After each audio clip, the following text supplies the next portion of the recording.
This is the Lone Crater YouTube. We hope this video helps.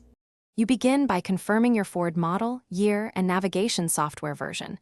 This tells you which map package you need. Once done, plug a clean 8 GB plus USB formatted FAT32 or XFAT into your computer. Make sure you're logged into your Ford owner account and note your VIN. The site uses it to match downloads. Now, navigate to the Map Update section, select your vehicle, and initiate the download to the USB. You're starting the transfer process. You copy the downloaded map package directly to the USB root so the vehicle can detect it.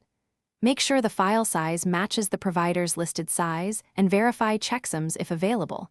This prevents corrupted installs. Once copying finishes, use your operating system's safe eject to avoid partial files. If you see multiple files, keep the original folder structure intact and do not rename anything. Now you have a ready USB. With the exact files your Ford needs, you're at the car. Park safely, start the ignition, and insert the prepared USB into the vehicle port.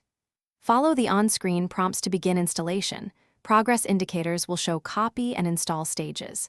Make sure you do not power off the vehicle or remove the USB until it reports completion. Interruptions can corrupt the map.